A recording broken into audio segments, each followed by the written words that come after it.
Have you ever wondered why your crush doesn't call you back? There could be a lot of reasons for this. Maybe they have no interest in you, or maybe you just didn't click when you got to know each other. Well, whatever the reason is, it hurts, and if this has happened to you, you may be wondering what went wrong and how you can fix it. But instead of searching for an answer from outside yourself, what if we told you that the reason for your bad dating luck actually comes from within? According to Sigmund Freud psychology, our psyche is made up of three parts: the id, the ego, and the superego. These three parts are constantly interacting with each other, and sometimes they conflict with each other. So much so that Freud believed these conflicts could result in mental illness. Each part has its own distinct role, but all of them work together to make us who we are. The id is our most primitive instincts, like hunger, thirst, and sex drive. It operates on what Freud called the pleasure principle, which means it always wants what it wants when it wants it. The superego is our moral conscience. It's what tells us right from wrong and makes us feel guilty when we do something bad. It's also responsible for our sense of self-esteem and how we see ourselves in relation to others.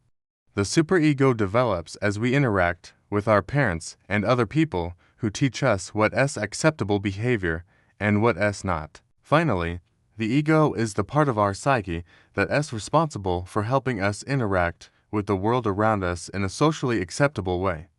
It's also the part that mediates between the other two, trying to keep them in balance. The ego operates on the reality principle because it understands that we can't always get what we want and that we need to wait until the time is right.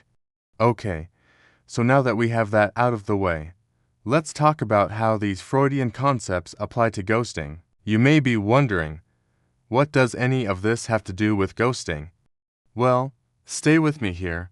According to Freud, our id wants what it wants when it wants it. And when it comes to dating, that might mean that you're re-attracted to someone who isn't available or who isn't interested in you. Your id doesn't care. It just wants to pursue the object of its desire. In fact, it doesn't even matter to the id if the person is unavailable. It just wants to be close to them. This is why people who are in relationships often cheat. Their id is simply drawn to someone else, and they can't help but act on those feelings. In the case of ghosting, your id may be fixated on someone who doesn't give you the time of day. But why would this be? Why would your id want someone who doesn't want you back? Well, there are a few possible explanations. First, your id could be getting its wires crossed by your superego. Remember that the superego is the part of our psyche that tells us what is right and wrong. If you have a strong superego, it could be telling you that you deserve someone better than the person who's ghosting you. Because of this, your id might rebel and go after that person even harder. After all, if the superego says you deserve better, then the id might think you'll never get better than this person. Second, your id might simply be attracted to the chase. The thrill of the hunt is often more exciting than the catch itself. So, if the person who's ghosting you is playing hard to get, your id might just love it. Third, your id could be reacting to the rejection you faced from the person you're interested in.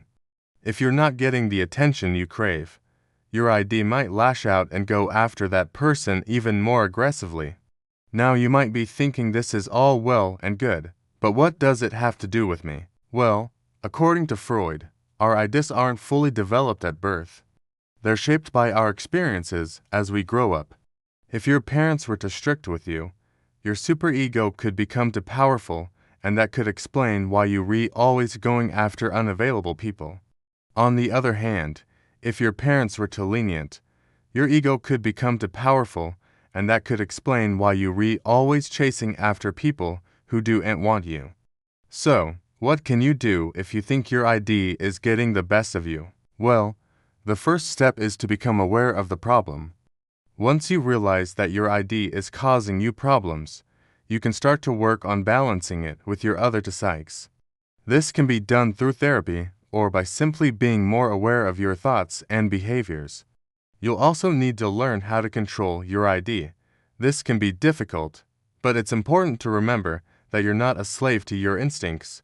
You have the power to choose how you act. This means learning to delay gratification and resisting the urge to do whatever your ID tells you to do.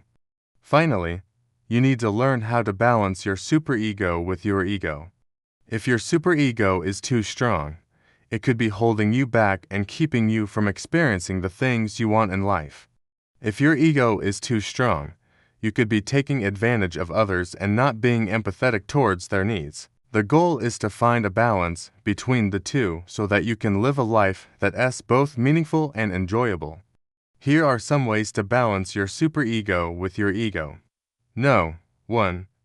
Allow yourself to make mistakes. We all make mistakes. It's just part of being human. But if you're constantly beating yourself up over every little mistake, then your superego is getting the best of you. Everyone makes mistakes. It's how we learn and grow. So allow yourself to make mistakes and learn from them. Don't let your superego keep you from trying new things for fear of failure. Number 2. Stop comparing yourself to others. We all have different strengths and weaknesses. Comparing yourself to someone else will only make you feel bad about yourself. Focus on your own progress and don't worry about what everyone else is doing. No. 3. Stop seeking approval from others. One of the worst things you can do is seek approval from others because it's impossible to please everyone all the time. If you're constantly looking for validation from others, then you're giving away your power. Do what you want to do and say what you want to say without worrying about what others think. If you follow these tips, you'll be able to balance your superego with your ego and live a life that's true to yourself. Now let's move on to some ways to control your ID. No. 1. Become aware of your thoughts. The first step to controlling your ID is becoming aware of what it's telling you. Pay attention to the thoughts that run through your head, especially when you're around the person you're interested in. Are they telling you to do something impulsive or inappropriate? Chances are your ID is trying to take control. No. 2. Resist impulses. Once you become aware of your ID's thoughts, resist the urge to act on them. This can be difficult, but it's important to remember that you're not a slave to your instincts. You have the power to choose how you act. No. 3. Delay gratification. Another important skill you'll need to learn is how to delay gratification. This means waiting until the right time to act on your desires. For example, if you want to ask someone out, don't wait too long. But also don't do it in the middle of a conversation or when they're obviously busy. The key is to find the right time and place. If you can learn to control your ID, you'll be able to balance it with the other two parts of your psyche and lead a happier, more fulfilling life. We hope you enjoyed this video. And if you did, don't forget to like and subscribe so you never miss an upload. Thanks for watching.